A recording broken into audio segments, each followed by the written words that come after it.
New digital scan of the Titanic has offered an unprecedented insight into the ship's final moments.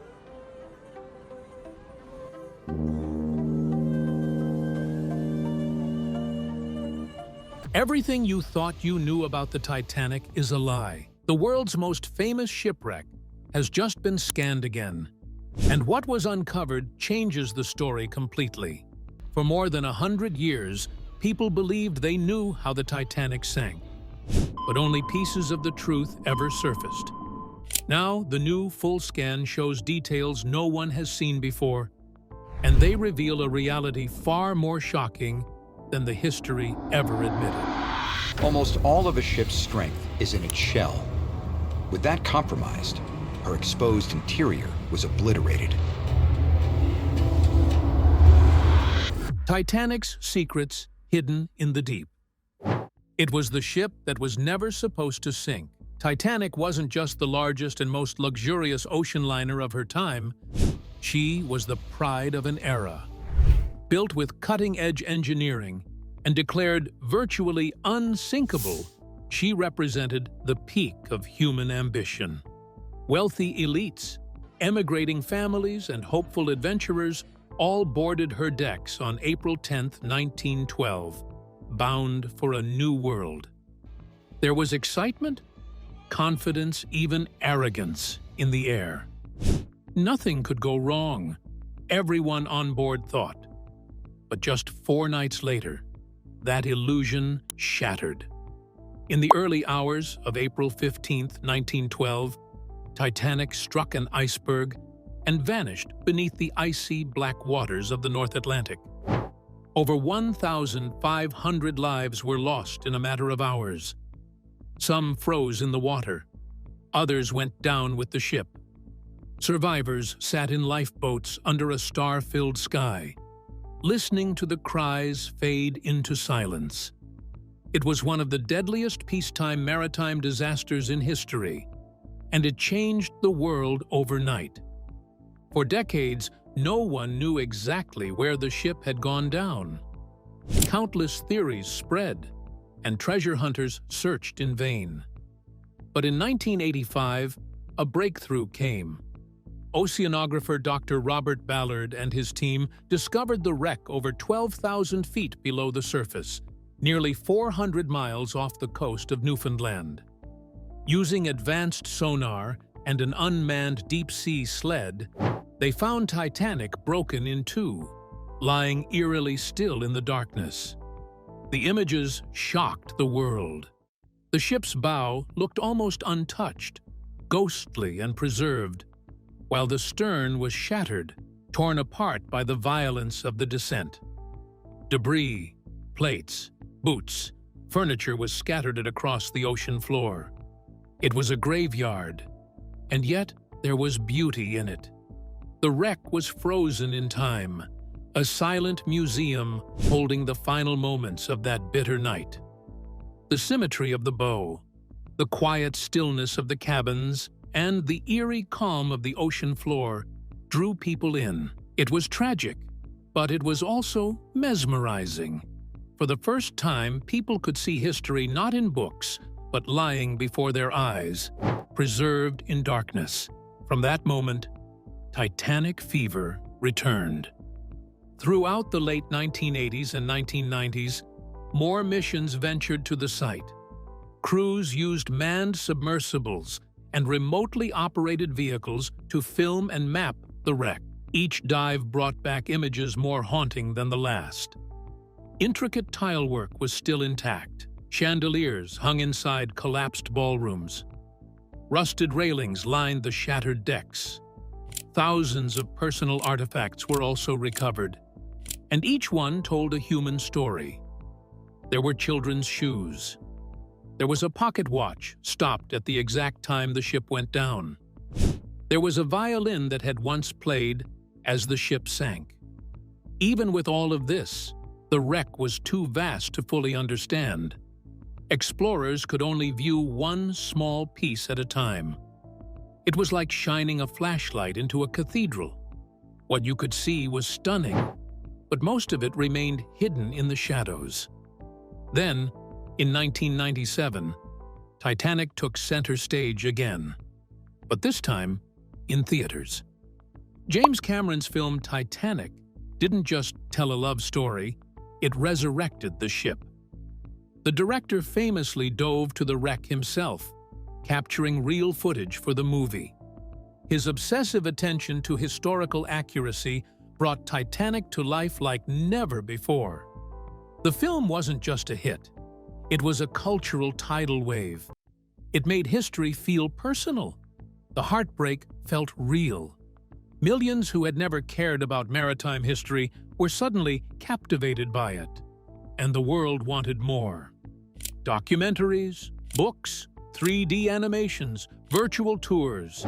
Everyone was trying to piece together the full story of Titanic. But no matter how many dives or reconstructions, one nagging question remained. What if we could see the Titanic? Like really see her not just in parts, not just in darkness, but fully revealed.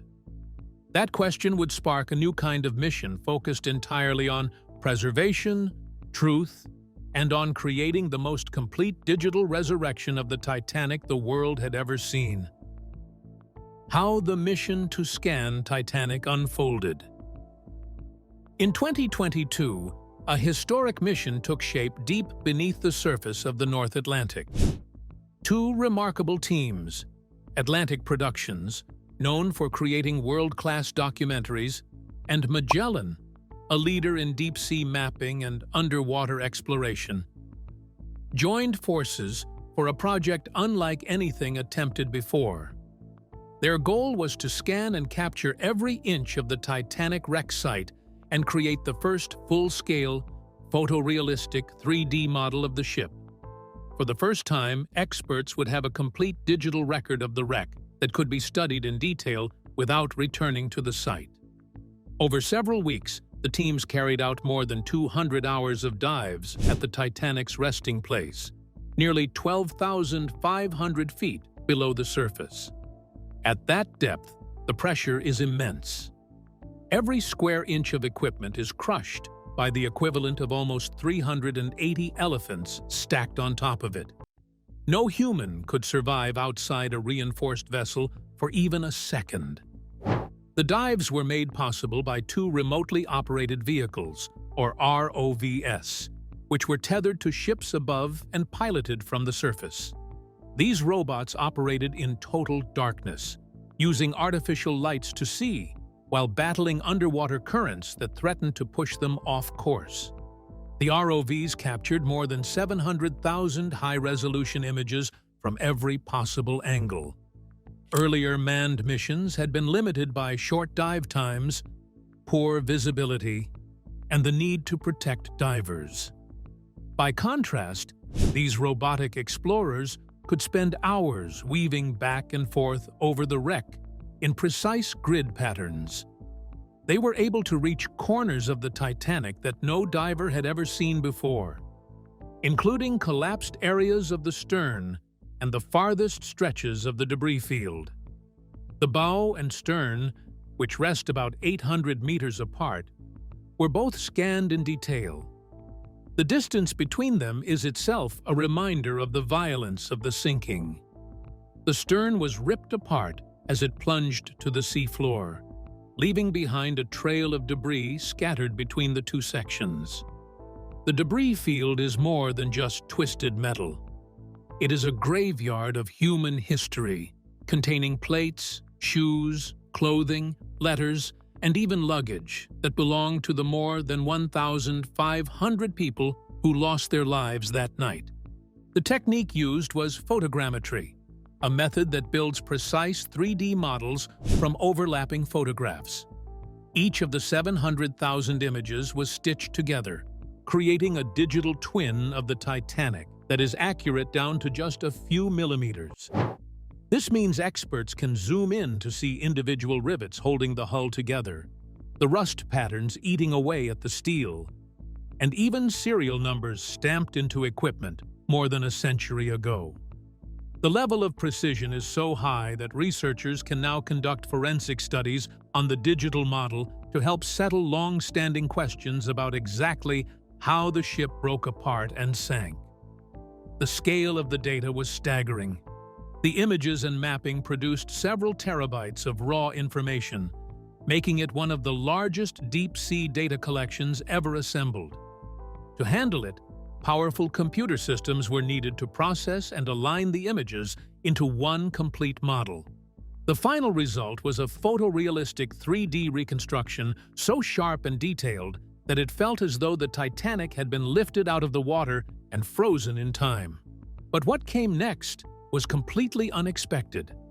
Once the scanning was complete and the team began analyzing the data in detail, strange findings began to emerge. For more than a century, one image has defined the tragedy of the Titanic. People imagined a towering iceberg tearing open the ship's starboard side and leaving a massive gash through steel and pride. That was the moment, we were told, that doomed the unsinkable ship. But the data reveals a very different kind of destruction, one that's far more precise, far more insidious, and in many ways, far more terrifying than we ever imagined.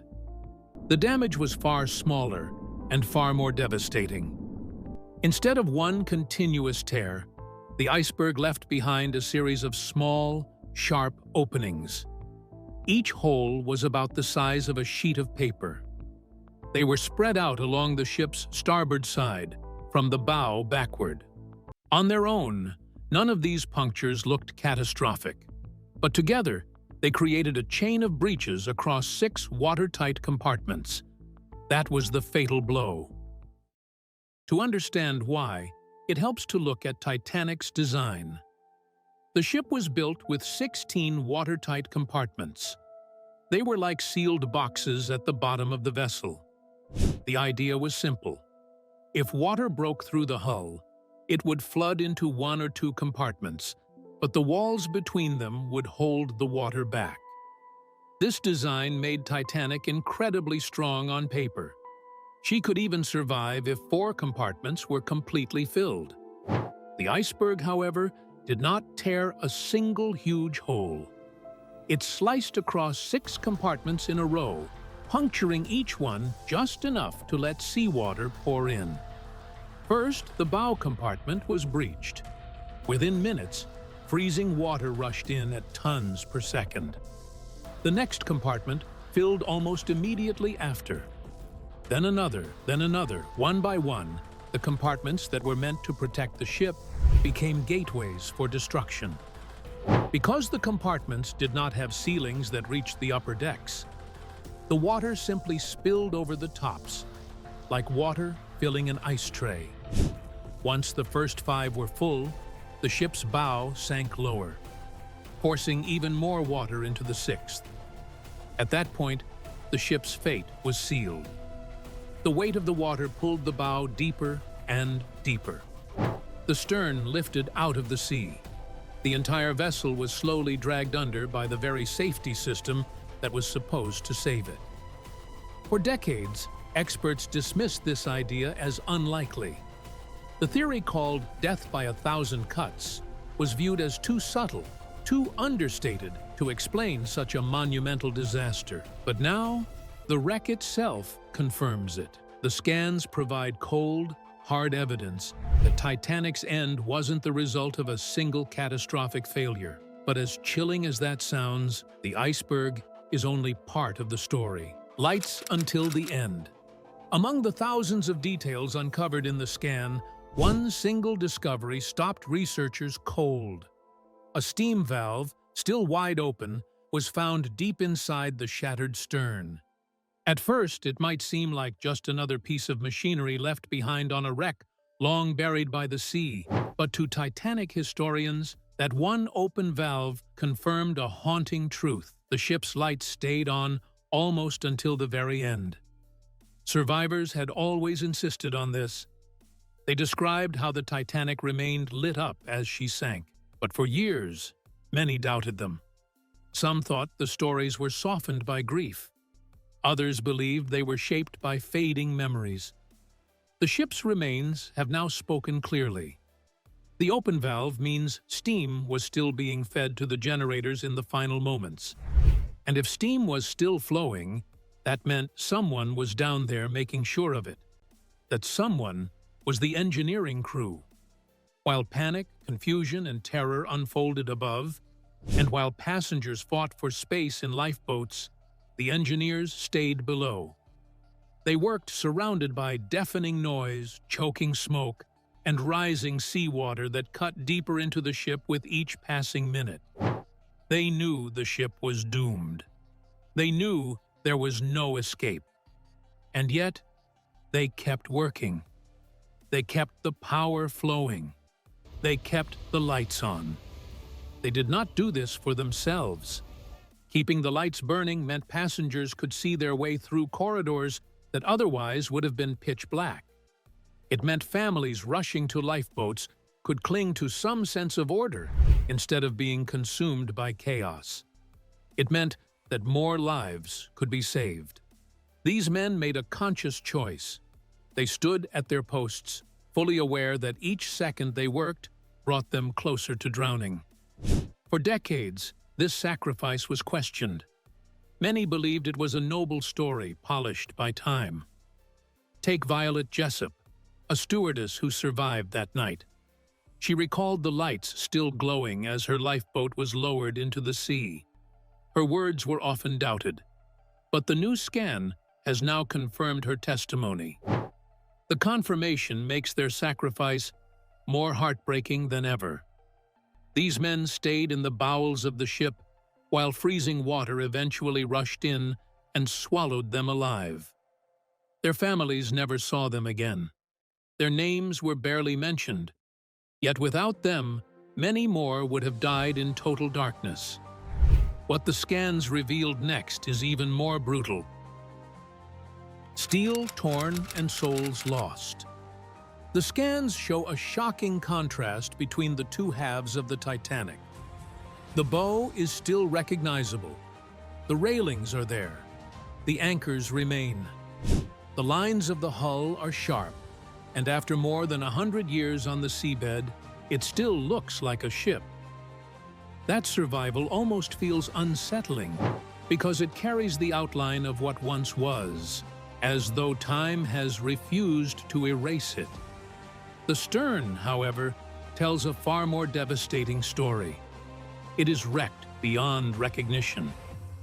The scans show steel twisted and shredded into chaos. Decks that once held families in cabins and passengers in dining rooms have collapsed into one another. Floors caved downward through ceilings. Staircases are buried in mangled beams. The hull is torn wide open, with supports bent back in unnatural shapes. The scans make clear where the Titanic snapped in two, just behind the grand staircase. That section is a nightmare of collapsed decks, each level pancaked into the one below. Everything there was crushed in seconds. The breakup becomes clearer when the sequence is laid out. As the bow flooded and dragged downward, the stern was forced into the air. Survivors later described seeing the stern lift high, with the ship's propellers visible against the night. That tilt placed unbearable stress on the middle of the vessel. The steel could not hold. It bent, cracked, and finally split. Witnesses remembered a sound that shook the night. It was a deep roar, mixed with sharp cracks like gunfire. When the stern tore away, it crashed back into the sea. The impact destroyed more compartments and sealed the fate of those still trapped inside. And behind that steel was human life. Hundreds were still inside the stern when it collapsed. Families were asleep in their cabins. Crew members were still at their posts. The collapse killed them in an instant. Yet even in the middle of such destruction, the scans also revealed parts of the ship that have endured. Echoes of elegance, what remains in the deep. One of the first surprises was the state of objects that, by all logic, should have been long gone. A ventilator fan still stands upright in its place, even though it has been under crushing water pressure for decades. A lifeboat winch, part of the very system that failed so many passengers, is almost fully intact. Its gears and metal arms can still be made out. The scan also revealed the partial outline of the skylight above the wireless room. Although the frame is heavily corroded, its outline is still clear. This gave researchers new clues about the location of the ship's communication center, the room where desperate signals were sent in the final hours. The ship's deck told its own story. Researchers found that the teak margins of the deck were still visible. Teak wood is strong and resistant, and its survival shows the careful planning that went into Titanic's design. The softer pine planks that once filled the deck have rotted away completely. Only the rows of rivets remain, marking where the boards were once fastened. These small details show that the ship's bones are still in place, even though so much else has been lost. Perhaps the most powerful discovery was on the bridge. The telemotor still stands, the hydraulic device that once connected to the great steering wheel. This was the very system used by officers to guide the Titanic across the Atlantic. Seeing the telemotor in place was chilling because it is the spot where decisions were made during the ship's final hours. It is not just a piece of machinery. It is a reminder of the moment when crew members tried to turn the ship away from the iceberg, knowing what was at stake. In the forward sections, researchers noted that the steel frames of the officers' quarters still stand. Just beyond that lies the collapsed roof that once covered the grand staircase. The magnificent glass dome is gone, but the space it once filled is still visible. The absence of the dome shows just how large and central it was to the ship's design. Even in ruin, the staircase and its framework reveal the elegance and ambition that defined the Titanic. The discovery that shocked even the most experienced experts was found on one of Titanic's massive bronze propeller blades. A number is still visible, clearly stamped into the metal: 401. This was the construction number given to Titanic by the Harland and Wolff shipyard in Belfast. It was not the ship's name, but it was her identity as a creation.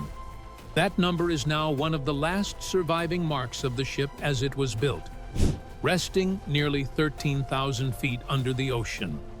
It is a reminder that Titanic was not only a legend. She was also a project built by human hands, with steel, rivets, and labor. The clock is ticking. What the scan means for Titanic's future. Time is now the most destructive force working against the Titanic. More than 100 years after the sinking, the wreck is breaking apart faster than experts once believed. Deep-sea bacteria are attacking every surface. These organisms eat through the iron and leave behind fragile rust formations known as rusticles. They spread across the wreck like an infection, stripping the ship of its strength until the metal can no longer hold. Even the act of exploring the site makes the problem worse. The wreck is so fragile that contact from a submersible, or even the disturbance of water caused by its movements, can trigger new collapses. Previous expeditions have already caused railings to snap and sections of the deck to fall away. Every mission risks destroying more than it saves. The truth is devastating. What remains of the ship will not survive much longer. The bow, the stern, the cabins, and even the most famous features will eventually collapse into the seabed. Once that happens, there will be nothing left but scattered debris. This is why the 3D scan of the Titanic has become so important. It may be the last complete record of the ship before the ocean finishes its work. What do you think about this new discovery? Comment down below.